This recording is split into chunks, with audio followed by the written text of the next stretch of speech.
Merci, monsieur le maire. Bonsoir, mes chers collègues. Juste en préambule, vous commenciez cette séance, monsieur le maire, par une petite boutade envers les tweetos qui composent notre assemblée. Ce serait bien que vous calmiez aussi le community manager du compte Twitter de la ville d'Asnières, qui a annoncé il y a une bonne vingtaine de minutes que le budget de la ville était voté.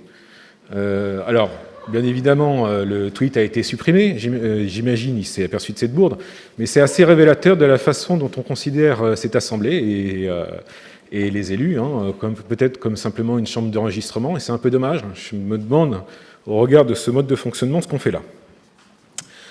Bref, je vais quand même m'exprimer au nom du groupe Choisir Asnières, puisqu'il m'appartient justement de notre groupe d'exprimer notre position sur le budget qui nous est présenté ce soir. Alors, je tiens tout d'abord, évidemment, à remercier le service finance de la ville et tous ses agents qui les composent pour le travail considérable et minutieux qu'ils ont fourni pour élaborer ce budget. De nouveau, ce budget nous est présenté dans un contexte sanitaire et social particulièrement difficile.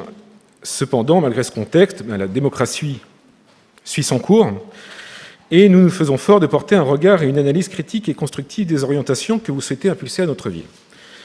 Alors, vous commencez encore et toujours votre propos par un rappel des contraintes extérieures, comme la baisse des dotations, qui ont réduit vos marges de manœuvre financière, notamment la baisse des dotations de l'État. Voilà, bon.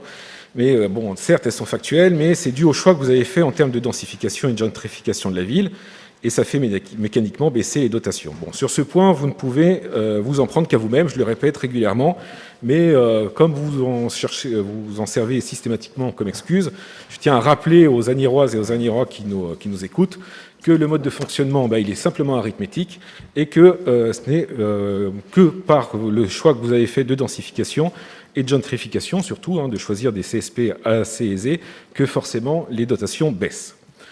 En revanche, il y a un point qui m'interpelle.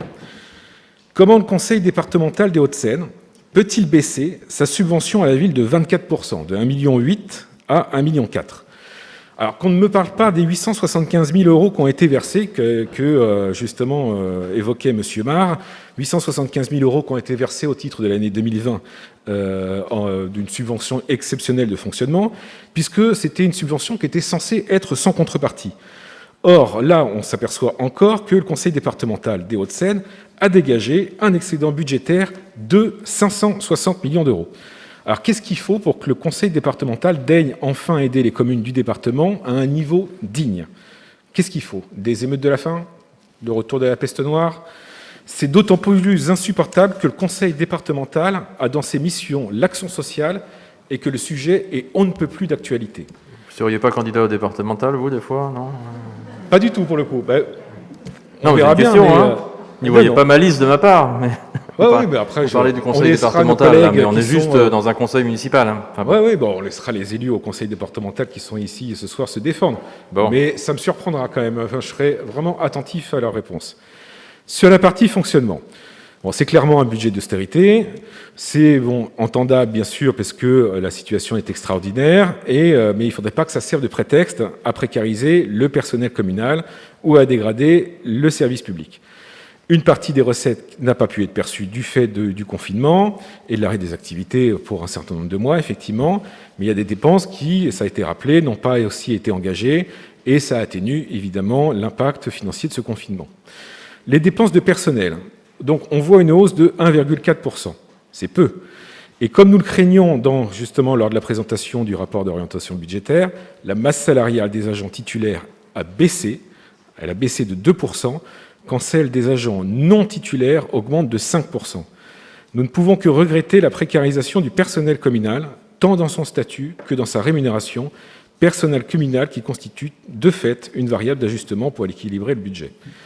Nous constatons aussi une légère augmentation de la subvention du CCAS, mais qui ne retrouve pas le niveau pré-Covid, et c'est d'autant plus regrettable que le CCAS, justement, constitue l'outil principal pour l'aide sociale au profit des habitants. Autant vous dire que ces missions sont plus que d'actualité. La subvention aux associations est en légère hausse de 1%, mais l'effort est faible quand on voit que la part des subventions dédiées aux associations à caractère social ne représente que 3,2% de l'enveloppe totale. C'est regrettable car elle pallie souvent les insuffisances, voire les absences des collectivités. Il aurait été bien de faire un geste fort en leur direction. En matière d'investissement, il est tout aussi regrettable de voir fleurir de nouvelles études, encore une augmentation de l'enveloppe pour les études de plus de 200 000 €, sans pour autant voir des nouveaux projets se créer. En revanche, aussi, la ligne 020 intitulée « Dépenses imprévues », dénomination laconique s'il en est, passe du simple au triple, de 500 000 € à 1 414 000 €. Est-ce que vous pourrez me dire à quoi ça correspond? Sauf erreur de ma part, les projets des tiers-lieux ne sont plus évoqués. Alors, on avait trouvé intéressant le projet sous réserve qu'il soit accessible à tous les Anirois, évidemment, au-delà de toute considération financière. Qu'est-ce qu'il en est? D'une manière générale, il y a trop peu d'investissements en matière d'équipements publics, scolaires ou sportifs. Nos écoles et gymnases sont engorgés, même si, effectivement, ce n'est pas forcément constatable avec le nouveau confinement renforcé. Et il est navrant de ne voir que des rénovations et aucune création. Les opérations, d'ailleurs, sont souvent des opérations qui auraient dû être terminées lors du précédent mandat. Il y a 2 projets d'envergure qui nous sont présentés, qui sont pour mémoire des rénovations, d'ailleurs. En l'occurrence, l'école Bichelet et la place des Victoires. Mais le problème, c'est que la première opération se passe dans des conditions chaotiques et la deuxième se passe sans aucune concertation. Bon. Qui plus est, un certain nombre de projets ont disparu. Projet qui avait été présenté dans le précédent budget.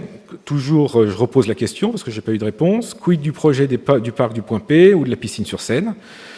On constate une baisse conséquente des dépenses d'investissement qui passe de 91 à 80 millions d'euros de la partie investissement, avec un retour en fanfare de la fameuse cagnotte, mais de 57 millions d'euros qui est censé rassurer les zélateurs de l'optimisation fiscale et comptable. Mais je le dis et je le répète, en ces temps difficiles, il aurait été plus judicieux de raisonner en termes d'optimisation sociale et environnementale.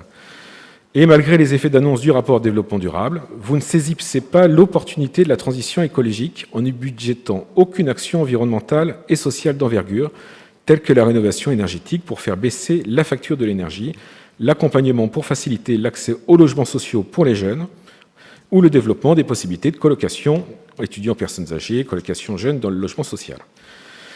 Bon, voilà, donc le constat, je l'avais déjà fait dans le rapport de rotation budgétaire. On constate une paupérisation donc, de la population et Asnières, malheureusement, n'y fait pas exception. On voit des étudiants qui font la queue devant les banques alimentaires, des commerçants et des artisans qui n'ont pas de perspective professionnelle.